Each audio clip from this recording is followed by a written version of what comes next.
Bharatiya Janata party ने आगामी लोकसभा चुनाव के लिए उम्मीदवारों की दूसरी लिस्ट जारी कर दी है। दूसरी लिस्ट में पार्टी ने 72 उम्मीदवारों का नाम का ऐलान किया है। इस लिस्ट में नितिन गडकरी, मनोहर लाल खट्टर, अनुराग ठाकुर समेत कई दिग्गज नेताओं का नाम शामिल है। केंद्रीय मंत्री नितिन गडकरी महाराष्ट्र के नागपुर से आगामी लोकसभा चुनाव लड़ेंगे। सामने आया है कि बीजेपी ने दूसरी लिस्ट में 10 राज्यों की 72 सीटों पर अपने उम्मीदवारों की घोषणा कर दी है। दरअसल बीजेपी की जब दूसरी लिस्ट जारी हुई तो उसमें महाराष्ट्र पर विशेष नजर थी। अभी हाल ही में उद्धव ठाकरे ने केंद्रीय मंत्री नितिन गडकरी को शिवसेना में आने का ऑफर दिया था। उनकी इस पेशकश पर डिप्टी सीएम देवेंद्र फडणवीस ने कहा कि जब महाराष्ट्र की सीटों की चर्चा होगी तब नितिन गडकरी का नाम उसमें शामिल होगा।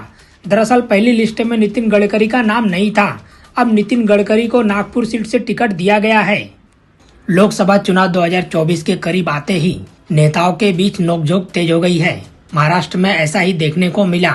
शिवसेना यूबीटी के प्रमुख उद्धव ठाकरे ने केंद्रीय मंत्री को भाजपा छोड़कर विपक्षी दलों के साथ आने का ऑफर दिया था। जनसभा में उद्धव ठाकरे ने कहा कि वे नितिन गडकरी से कहना चाहते हैं, अगर बेइज्जत हो रहे हैं तो वो हमारे साथ आ जाएं। इस बयान के लिए नितिन गडकरी ने उद्धव ठाकरे को करारा जवाब देते हुए कहा कि उद्धव ठाकरे अपरिपक्व बयान दे रहे हैं।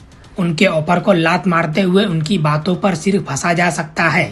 नितिन गडकरी ऐसे नेता हैं जिनका सम्मान सभी दलों के नेता करते हैं। नितिन गडकरी ने कहा कि उद्धव ठाकरे को भाजपा नेताओं के बारे में चिंता करने की जरूरत नहीं है। उन्होंने कहा कि उद्धव ठाकरे का सुझाव अपरिपक्व और हास्यास्पद है।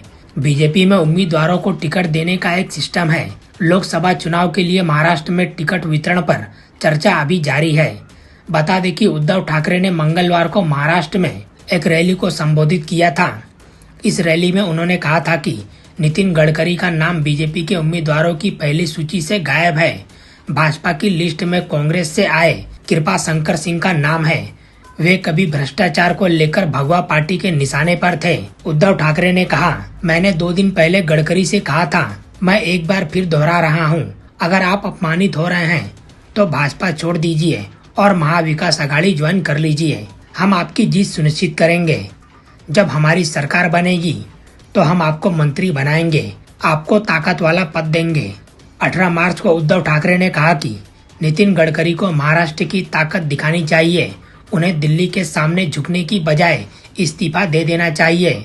महाराष्ट्र के उप मुख्यमंत्री और भाजपा नेता देवेंद्र फडणवीस ने भी गडकरी को दिए गए ऑफर को लेकर ठाकरे पर करारा निशाना साधा था। उन्होंने कहा कि यह ऐसा जैसे सड़क पर खड़ा एक आदमी किसी को अमेरिका का राष्ट्रपति बनाने का पेशकश कर रहा है। देवेंद्र फडणवीस ने कहा था, गडकरी भाजपा के प्रमुख नेता हैं।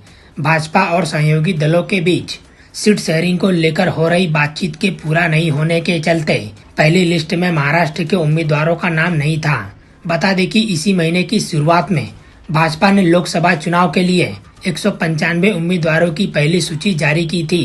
पहली सूची में अमित शाह, राजनाथ सिंह और स्मृति ईरानी सहित 34 केंद्रीय मंत्रियों के नाम थे।